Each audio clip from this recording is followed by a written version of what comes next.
നമ്മുടെ എല്ലാവരുടെയും സങ്കല്പമാണ്, പ്രാർത്ഥനയാണ്. നസ്രത്തിലെ തിരുക്കുടുംബം പോലെ എൻ്റെ കുടുംബമാക്കി മാറ്റണമെന്ന്. ഒന്നാലോചിച്ച ഈ പ്രാർത്ഥനകളൊക്കെ നമ്മൾ അവസാനിപ്പിക്കും.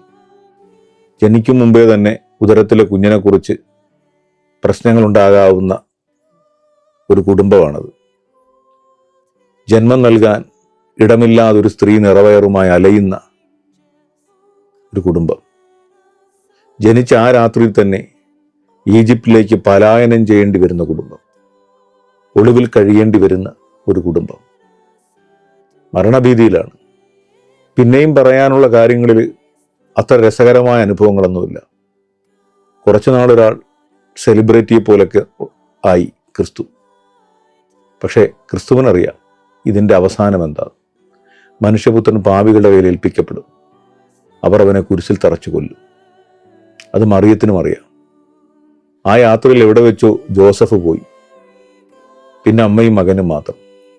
പിന്നെ മകൻ അറസ്റ്റ് ചെയ്യപ്പെട്ടു, ക്രൂരമായി പീഡിപ്പിക്കപ്പെട്ടു, അമ്മയുടെ കൺമുമ്പിൽ വെച്ച് കുരിശിൽ തറച്ചു കൊല്ലപ്പെട്ടു. ആ മൃതശരീരം കുരിശിൽ നിറക്കി ഈ അമ്മയുടെ മടിയിൽ കിടത്തി. ഇതാണ് തിരുക്കുടുംബം. അതാണ് പറഞ്ഞത്, ഒന്നാലോചിച്ചാൽ ഈ കുടുംബം ആർക്കും വേണ്ട.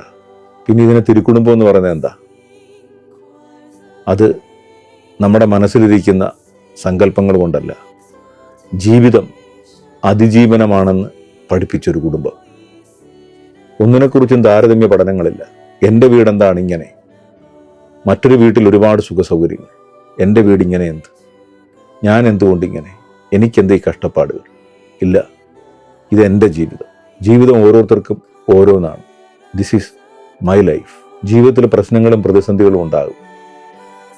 എന്നിട്ടും ഞാനതിനെ ജീവിതമെന്ന് വിളിക്കുന്നത് ജീവിതം അതിജീവനമാണെന്ന് എനിക്കറിയാവുന്നത് കൊണ്ടാണ്. നമ്മുടെ വീടൊക്കെ നസ്രത്തിലെ തിരുക്കുടുംബം പോലെയായി മാറും. എങ്ങനെയാണ്? കുറച്ച് പ്രശ്നങ്ങളൊക്കെ വീട്ടിലില്ലേ?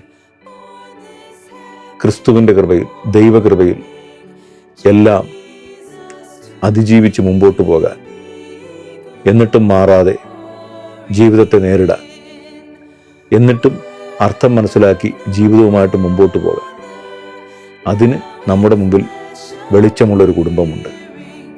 ബത്ലഹേമിൽ ആരംഭിച്ച ക്രിസ്തുവിൻ്റെ തിരുക്കുടുംബം.